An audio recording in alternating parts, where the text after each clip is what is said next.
let's talk about my favourite move in wrestling, the RKO, just because it's one of those few moves you can just hit from nowhere. Yeah, whether he's got his back to me, whether he's facing me, I'm coming from either side.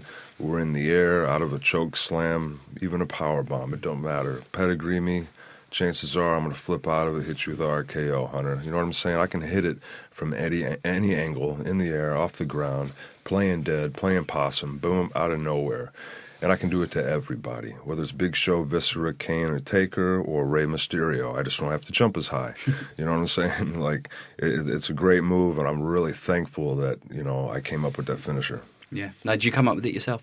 I did have some help. I was in Evolution, just getting started after I had, let's see, I think it was surgery on my right shoulder, and then I broke my foot. And the match I broke my foot in, I was going to use the RKO on Bubba Dudley, that fat bastard, for the first time. So then I got hurt, and I came back, and I perfected it while I was gone, and I was in rehab in OVW getting better. Triple H came down there to help tutor me and get me involved in the evolution, you know, the mind of what we were going to do, the mindset, and I talked to him about my finishing move. So Triple H definitely had some impact. Diamond Dallas Page will take the credit, but he had nothing to do with it.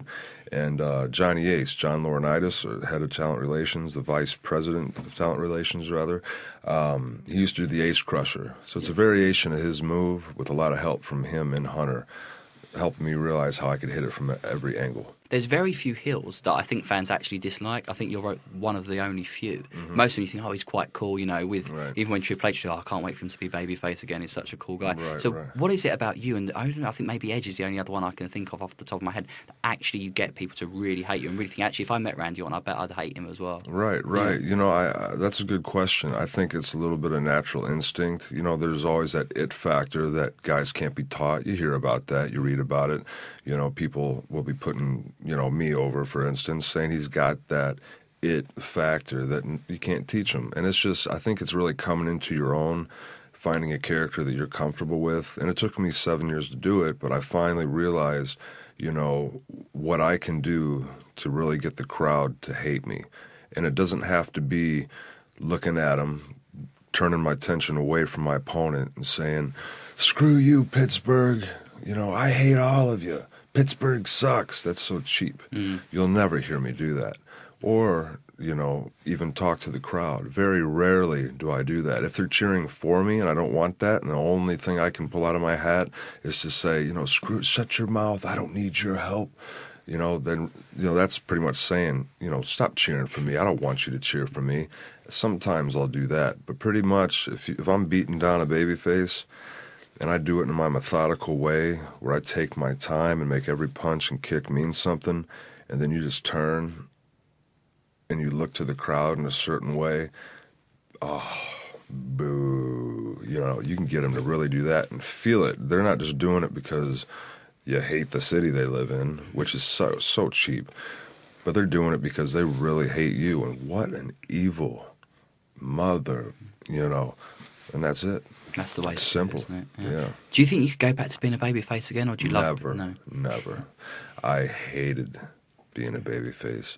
In OVW, I was a babyface, and I hated it. Coming out, your ring music hits, and yeah, pumping your fists, showing that fire right before you get into your comeback at the end of the match. Come on. Shawn Michaels can do it.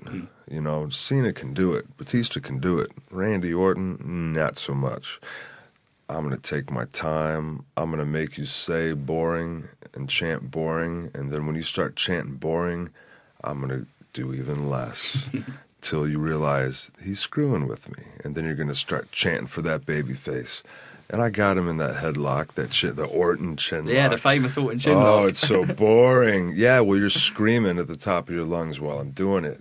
You know, I'm tricking you. You know what I'm saying? I'm in great shape. I'm not resting. I'm not sitting still the whole time I'm doing it. I'm trying to make it look like I'm breaking his neck. There's a guy, Benoit, and whatever. Benoit, I used to have him in a chokehold in that chin lock. I wouldn't realize it, but I'd almost knock him out. His face would be purple. I put that thing on hard. I don't want any air to get through. Cena, watch his face next time I put him in that chin lock. It will turn purple. Guys hate that. because I wrench it, and I don't move. I put torque on it, and they hate it. It's the realest hold in the wrestling business. It really is. You can't fake it. If a guy puts a headlock on a guy or a chokehold on a guy and you can see through it, I mean, how bad is that? That's bad.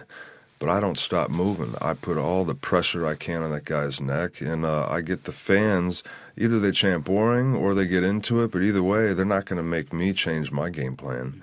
They chant boring, I'll just look at them, smile, and lay there. I ain't moving. So if fans are chanting boring, that's a good thing for you. Yeah, I don't care. It shakes a lot of guys. A lot of guys, you go to a live show and fans start chanting boring for whatever reason, guys will get flustered. They'll start doing more. They'll think, oh, I got to move around. Let's do a spot, and start ducking clotheslines and running around, tackle drop down, leapfrog hip toss, da-da-da-da-da-da-da. Screw all that. I ain't working for you. You came to watch me. You're paying to watch me put on a show. I'm going to dictate how you react. I'm not going to let you dictate what I do.